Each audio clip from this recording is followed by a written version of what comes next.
예, 증시 전망대 방송 시작하겠습니다. 준비한 게 좀 많아가지고 간단하게 넘어가겠습니다. 지난주 증시를 보면 우리나라가 하루 평균 이제 1% 이상 3일 거래밖에 안 됐는데 3% 올라가면서 하루 평균 1% 이상 올라갔고요. 미국이 4%는 나스닥, 다우는 1.8%, 상대적으로 조금 더 위험한 자산의 투자자들이 투자를 하고 있다라는 게 보여졌죠. 뭐 지표별로 보면 달러는 약간 빠지고 국제유가는 2% 빠지고 했는데 큰 변화가 있었다라고 보기는 어렵기 때문에 주식시장만 놓고 볼 때 지난주는 조금 더 위험한 국가 또 위험한 자산에 투자자들이 투자를 했다. 이렇게 좀 자신감을 갖고 있다라는 거, 자신감이 회복됐다라는 게 특징이었습니다. 그다음에 차트로 보면 우리나라가 200일선 돌파를 했는데 작년도에는 200일선 위 간 적이 한 번도 없었거든요. 11월, 12월에 돌파 시도만 했었지, 뭐 돌파 자체를 못 했었는데 지금은 이제 넉넉하게 올라가 있는 이제 그런 상황이 생겼고요. 다만 이제 월봉에서 보면 60월선 돌파를 앞두고 있는 상태인데 살짝 넘어가긴 했습니다. 지금 저는 그래서 이번 반등이 일단 60월선에서는 좀 주춤하지 않을까 이렇게 봤었는데, 이 60월선이 갖는 의미는 뭐냐면 지금 시장에서 120월선은 10년, 60월선은 5년입니다. 근데 최근 들어서 작년도 하반기 이후에 10년에 한 번 올까 말까 한 위기가 왔다라는 거잖아요. 근데 5년에 한 번 올까 말까 한 위기는 일상적으로 이제 좀 간혹 발생되거든요. 그러니까 정상적으로 시장이 복원되고 있다라는 걸 보여주는 거예요. 상당한 위기에서 일상적인 위기 국면까지는 복원이 됐다라는 걸 보여주는 거죠. 그래서 근데 일단 여기 안착하는 게 중요하기 때문에 2470 이상에서 이제 계속해서 머물 수 있느냐, 이게 이제 상당히 중요한 변수. 그러니까 10년에 한 번 올까 말까 하는 위기에서 5년에 한 번 올까 말까 하는 위기로 이제 극복이 되는지 되게 중요한 것 같습니다. 코스닥 같은 경우는 이제 121선 돌파를 했죠. 네, 120선 돌파가 되면서 우리나라 이제 주요 증시가 상당히 철벽 같았던 저항대를 일단 돌파한 거는 긍정적. 미국의 이제 나스닥입니다. 나스닥 같은 경우도 200주선이 또 중요한데 200주선을 또 회복을 하면서 좀 어느 정도 이제 나스닥도 정상화되고 있다라는 거를 보여줬죠. 그다음에 S&P 500 지수 같은 경우는 추세선을 이제 돌파를 하는 그런 모습을 보였거든요. 그러니까 고점이 낮아지는 추세에서 이제 돌파가 되는데 여기 이제 브레이크아웃이라는 단어가 나오잖아요. 이게 그거예요. 그러니까 굉장히 중요했던 추세선을 돌파했다 또는 이탈했다, 이렇게 됐을 때 브레이크아웃이라고 보통 이제 이야기를 하거든요. 그러니까 자유의 몸이 됐다, gat혀 있다가 자유의 몸이 됐다, 이렇게 보면 되는데, 다만 이제 탈주했다가 잘못해서 생포돼서 잡혀가거나 거기서 이제 또 사살되는 경우도 있잖아요. 그래서 이제 일시적인 경우도 적지는 않습니다. 이게 반드시 추세는 넘었다고 새로운 추세가 되는 건 아니기 때문에 여기서 의심하는 매도 물량, 그다음에 자신감 갖는 매수 물량이 충돌하면서 좀 변동성이 커지는 그런 흐름이 나올 가능성이 단기적으로는 좀 높아졌다. 그러니까 이런 측면도 고려는 해야 될 것 같습니다. 그러니까 종목으로 보면 단연 테슬라죠. 테슬라가 지난주 증시 멱살 잡아 올리는 그런 역할을 했고요. 그다음에 마이크론 테크놀로지라든가 넷플릭스, 장기적으로 굉장히 많이 하락했었던 종목군들이 이제 상승폭이 상대적으로 컸던 그런 모습이 나타났고요. 그 반면에 가치주로 분류가 되는 종목군들은 상대적으로 둔한, 뭐 맥도날드라든가 뭐 대번에너지 이런 종목군들이 상대적으로 좀 부진한 그런 모습을 좀 보였는데요. 특징적인 것 또 하나가 뭐냐면 테슬라가 이제 뭐 숏커버 옵션 이런 것들이 많이 영향을 줬다라고 하잖아요. 그러니까 미국 증시에서 주식 옵션을 투자했을 때 5일 전 대비 나온 수익률이 29% 정도 나왔다고 하거든요. 근데 이게 2000년대 이후에 최대예요. 그러니까 1998년도에 40% 중반까지 난 적이 있었는데 그 이후에 최대 규모로 수익이 났다라는 거거든요. 그래서 지난주에 어떤 뭐 주식 또는 옵션에서의 수익률이 미국에서는 상당했다라는 것도 하나 보여주는 것 같습니다. 그러니까 투기적인 거래도 굉장히 활성화된 거예요. 지난주 놓고 보면. 말 바꾸면 또 변동성이 커질 수 있다라는 게 되는 거죠. 우리 증시에서는 IT와 2차 전지, 자동차, 이게 상당히 좀 강하게 움직였고 인터넷주도 좀 활성화되는 그런 모습이 나왔죠. 근데 이제 지수 영향력만 놓고 본다라면 IT, 자동차, 다음에 2차 전지가 상당히 강했고 코스닥에서도 마찬가지였습니다.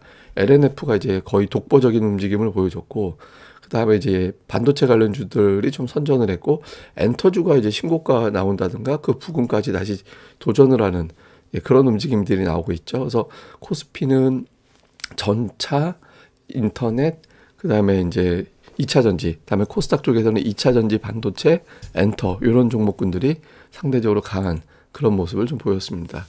자, 이제 미국에서 이슈를 좀 봐야 되는데 FMC 있잖아요. FMC 앞두고서 마지막 나온 물가 지표는 괜찮았거든요. 개인 소비 지출 물가, 근원 물가 전부 다 꺾어지는 그런 모습이 나왔고, 또 소득이 좀 소득 증가세가 주춤하면서 이제 지출은 마이너스로 바뀌는 그런 모습들이 나타났거든요. 그러니까 지출을 줄인다라는 거는 물가가 내려갈 수도 있겠다 이런 기대가 생기는 거죠. 실제로 미국의 기대 인플레이션, 내년도 물가가 어떻게 될 것 같아요? 라고 물어봤을 때 내년 1년 기대 인플레이션이 3.9%, 3%대로 처음 떨어졌습니다. 그러니까 지금 물가에 진정되는 그런 조짐들은 나타나고 있거든요. 근데 이제 FMC를 앞두고 있다 보니까 투자자들이 좀 낙관하고 있다가 살짝 이제 겁이 좀 늘어난 측면은 있어요. 이게 뭐냐면 지난주와 이번 주 올해 12월 그러니까 연말에 금리가 어떻게 돼 있을까 이걸 갖다가 이제 베팅을 하는 거거든요. 근데 지난주에는 금리 안 내릴 거야라는 게 한 14% 합치면 이 정도 됐는데 지금은 20%까지 올라갔잖아요. 그래서 FMC 앞두고 연준이 좀 딴지 걸 것 같은데 이런 걱정도 소폭이긴 하지만 좀 증가가 돼 있죠. 그래서 FMC 앞두고 약간 이전보다는 좀 이제 강심장이 돼 있긴 하지만 조금씩 시간이 갈수록 연준이 아무래도 좀 겁줄 것 같아. 이런 걱정이 조금씩 올라오고 있습니다. 아마 이번 주 이 수치는 계속 올라올 것 같아요. 그래서 연준발 변동성 가능성도 시장에서는 이제 염두를 하기 시작했다. 이것도 좀 봐야 될 것 같습니다. 근데 이제 참고로 이게 이제 금리 전망 경로거든요. 이게 내려가 있잖아요. 한 달 전까지가 위에 있는 선이고 파란색 선이 이제 지금인데 최근 들어서 연준이 금리를 내릴 것 같다. 라는 식의 어떤 전망이 조금 더 세졌고 그 시점은 11월이 될 것 같아. 이렇게 보는 시각들이 있거든요. 근데 이게 말 바꾸면 이 기대감이 깨져버리면 시장이 충격을 받게 된다라는 거거든요. 그래서 연준이 센 메시지를 냈을 때 시장이 그걸 견딜 수 있을까? 이 부분에 대해서는 좀 걱정스러운 대목이죠. 그래서 FMC 앞두고 이게 좀 편안하게 가기보다는 좀 변동성이 커질 수밖에 없겠다. 요 부분들은 좀 우리가 가늠은 해야 될 것 같습니다. 그다음에 수급 동향을 보면 주식시장에는 자금이 유입되고 있는데 뭐 이렇게 강하게 유입되는 것보다는 조금 유입되고 있죠. 근데 신흥시장 조금 달라요. 신흥시장에는 자금이 상당히 강하게 유입되고 있고 지난주에도 50억 달러 들어왔거든요. 근데 중국이 휴장이었잖아요. 휴장인데도 불구하고 자금이 들어와서 중국은 이게 이제 자금 동향 이제 검색하는 게 목요일부터 수요일까지 이렇게 이제 커버를 하거든요. 그러니까 목금이 반영이 안 되는 거예요. 근데 중국은 목금이 반영이 안 된 지난주에 그 전주 월화수 3일 동안 이렇게 매수했다라는 거고 우리나라는 이제 우리나라도 보면은 이걸 주 초반이 아니라 지난주 기준이기 때문에 지난주 매수 들어온 거는 이제 반영이 안 된 건데 어쨌든 중국 다음에 이제 우리나라 대만 이렇게 3개국을 집중적으로 매수하고 있죠. 대만은 뭐 휴장이 있었으니까 이제 매수가 집계가 안 되고 그래서 아시아 3인방 중국, 대만, 한국 이렇게 빅3를 외국인들은 계속해서 이제 매수를 해주고 있습니다. 근데 특히 지난주에는 어마어마하게 들어왔어요. 그러니까 그 4주 연속해서 1조 원 이상의 매수가 들어온 건 물론이고 3일 만에 2조 5,500억이 들어왔거든요. 그러니까 역대급 매수가 들어오고 있는 상태입니다. 그래서 아마 제 기억으로는 3일 매수로는 그 기록적이지 않을까 싶은데 어쨌든 외국인들이 상당히 강하게 들어오고 있고 종목으로는 하이닉스 삼성전자 하이닉스를 1조 2천억 원 이상 그러니까 IT, 자동차, 2차 전지, 금융 요렇게 이제 구성을 하고 있는 그런 형태고요. 기관 투자자들 같은 경우는 자동차, 다음에 이제 2차 전지 이렇게 구성이 되어 있는 편입니다. 상대적으로 상단으로 보면. 다음에 코스닥 쪽에서 외국인 투자들은 2차 전지가 압도적으로 많아졌죠. 다음에 이제 엔터와 게임주 이런 것들이 좀 포진이 되어 있고요. 이제 기관 투자들 같은 경우는 오스템 임플란트가 이제 좀 독보적으로 치고 나갔고 다음에 이제 2차 전지가 많이 들어가 있죠. 뭐 LNF나 첨보라든가 그리고 IT 기업들이 좀 포진이 되어 있어요. 반도체 원익 IPS라든가 동진세미캠이라든가 이런 종목군들을 여기에 이제 넣었다. 그래서 기관 투자들 오스템 임플란트를 빼면 2차 전지와 게임주 일부와 그다음에 이제 반도체 쪽 그러니까 이렇게 이제 구성을 한 게 지난주 수급상 상단의 어떤 특징 이렇게 보면 될 것 같습니다. 자, 체크 포인트 보면 FMC 그러니까 연준이 인위적으로 이제 일부러 좀 메시지를 강하게 낼 가능성도 있거든요. 이제 뭐 그렇게 되지 않을 수도 있겠습니다만은 시장을 압박할 거다 이런 걱정들이 최근에 좀 있습니다. 시장이 과연 견딜 수 있을까? 요거 하나. 그다음에 여기에 이제 미국의 빅테크, 애플, 아마존, 메타 뭐 이런 기업들 실적 나오잖아요. 그러면 사실상 이번 주가 실적의 피크를 넘긴다라는 게 되거든요. 그러고 나서도 과연 빅테크, FMC와 애플, 아마존 실적 이후에도 빅테크가 올라갈 수 있을 거냐. 그 다음에 이제 외국인들의 매수 업종이 뭐가 될 거냐. 현재로서는 반도체에 집중하고 있거든요. 근데 어쨌든 외국인들이 계속 끌고 가고 있는데 예탁금이 안 늘고 있거든요. 아직까지는.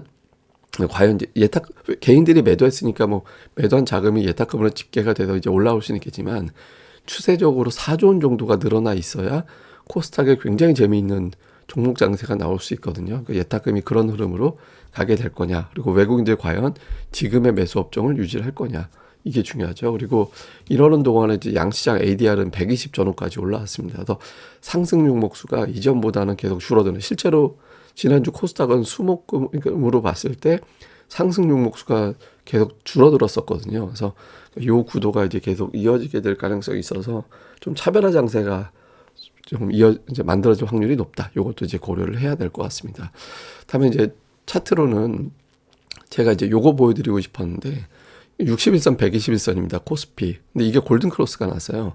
이거는 이제 횡보하는 장에서는 골든크로스가 빈번하게 나오기도 해요. 근데 큰 하락, 큰 상승 이후에 골든크로스가 나고 데드크로스가 나는 거는, 데드가 나면 하락장에 확인이 되는 거고 골든이 나면 반전장의 어떤 확인이 되는 거거든요. 예전에 이제 리먼 사태 때인데, 리먼 사태 때 이게 골든크로스가 나면서 이제 반등이 확인이 되는 그런 위치가 됐잖아요. 그러니까 10월부터 반등이 시도가 시작이 됐지만 골든크로스는 그 다음에 1분기에 나왔거든요. 그러면서부터 보시면은 요게 이제 뒤집어지지 않았어요. 데드크로스가 나지 않고 증시도 계속해서 상승하는 그런 움직임이 나타났었거든요. 그래서 이게 장기적으로 보면 굉장히 중요한 어떤 기준이 됩니다. 그러니까 이게 깨지지 않아야 돼요. 이게 깨지려면 61선이 다시 꺾어 내려야 되니까 단기적으로 연속적인 폭락이 나와줘야 이게 꺾어지는 상황이 생기는 거거든요. 그래서 좀 추세적으로 보면은 조금 이제 더 안정적으로 갈 가능성은 생기긴 했는데, 그러니까 이번 주가 고비입니다. 이번 주 FMC 빅테크 실적이 있어서 이게 무사히 넘어가게 될지 요거를 잘 보시는 게 중요할 것 같고요. 이건 이제 내일에 말씀드릴 건데 1월 개인들의 매수가 역대급으로 들어오고 있다라는 점을 이제 보여드린 건데, 요거는 제가 이제 내일장에서 내일 마감 브리핑 할 때 보여드릴게요. 그리고 고릴라 리서치에도 좀 많은 관심을 좀 부탁을 드리겠습니다. 이게 이제 좋은 자료들, 특히 꼭 보셨으면 하는 자료가 이 증시 그 데이터들, 요것들 좀 제가 꾸준하게 오늘 뭐 조금 전에 올려드렸던 차트 비롯해서 다양한 어떤 추세를 볼 수 있는 차트를 열심히 올려놓고 있거든요. 1월에 뭐, 그럼 제가 이제 코멘트에서 해설까지 올려드리고 있죠. 이거 보시고 아침마다는 증권사 보고서나 주요 뉴스들, 또 저녁에 마감하고 나면 오늘 뉴스들 올려드리고 있거든요. 이것들 좀 꼭 좀 챙겨보셨으면 좋겠고요. 그리고 리서치 멤버십 되셨을 때는 좀 보셨으면 하는 게 이제 강의실. 기업 분석 보고서는 뭐 당연히 보셔야 되고, 강의실에 보시면 열심히 엠마리님 강의 올려주고 있잖아요. 이렇게 이제 올려주고 있고, 이제 커리큘럼입니다. 이제 한 사이클 동안 강의할 거 커리큘럼 올려주고 있고, 보시면 이제 기초 강좌도 지금 2화짜인가? 예, 계속 올리고 있거든요. 그래서 이거 보실 수 있으니까 여기서 가입 안내 누르시고, 이거 보시면 이제 내용들 좀 가입 방법이라든가 이런 것도 올려져 있잖아요. 그래서 많이들 또 활용해 주셨으면 좋겠습니다. 예, 이번 한 주 또 잘 보내시고요. 또 제일 중요한 건 심리가 좀 안정돼야 되거든요. 뭐 초조하거나 불안하거나 이렇게 생각하지 마시고, 또 변동성이 커질 시기로 들어가고 있으니까 이럴 때 또 조급하면 오히려 이제 큰일이 날 수도 있거든요. 좀 차분해지는 것도 되게 중요한 것 같습니다. 좀 편안하게, 그리고 이제 또 무엇보다 건강 중요하니까 건강 관리 좀 잘 하셨으면 좋겠습니다. 예, 그럼 저는 다음에 뵙겠습니다. 이 방송 구독하기, 그리고 알고리즘 노출되기 위해서 부탁을 좀 드리는데요. 좋아요 좀 꼭 좀 부탁드리고요. 그리고 지난주 실시간 방송을 올려놨던 방송도 제가 좀 심혈을 기울여서 진행한 방송이니까 꼭 좀 많이 좀 확인 부탁드리겠습니다. 감사합니다.